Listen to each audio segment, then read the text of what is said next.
తెలంగాణ ప్రభుత్వం అనేక విషయాల్లో ద్వంద్వ వైఖరి అవలంబిస్తోందని బీజేపీ సీనియర్ నేత మురళీధర్ రావు ఆరోపించారు. ఫార్మాసిటీని మొదట రద్దు చేస్తున్నట్టు ప్రకటించిన తెలంగాణ ప్రభుత్వం ఆ తర్వాత ఈ విషయంపై వెనక్కి తగ్గిందని అన్నారు. అదాని విషయంలో కాంగ్రెస్ జాతీయ నేతలు అవినీతి ఆరోపణలు చేస్తుంటే తెలంగాణ ప్రభుత్వం పెట్టుబడి చర్చలు జరపడం దేనికి సంకేతమని ప్రశ్నించారు.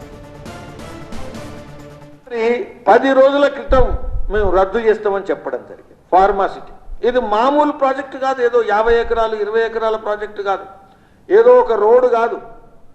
ఇంత పెద్ద బృహత్ పథకం విషయంలో స్పష్టమైన ఆలోచన లేకుండా ఇది అనాలోచితంగా చెప్పిందో నేను అనుకోను.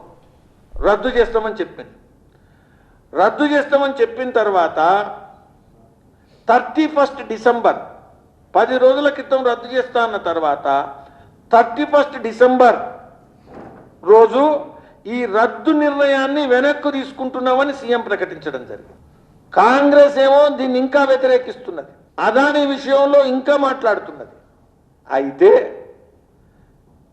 తెలంగాణ సీఎం అదాని కంపెనీతో బహిరంగంగా పెట్టుబడి చర్చలు ప్రారంభించారు. నీవు పెట్టుబడులు తీసుకొస్తే ఆ కంపెనీ ద్వారా తెలంగాణ అభివృద్ధి, ఆ కంపెనీ ఇంకెక్కడైనా వ్యాపారం చేస్తే అది భారతదేశానికి దోపిడీ.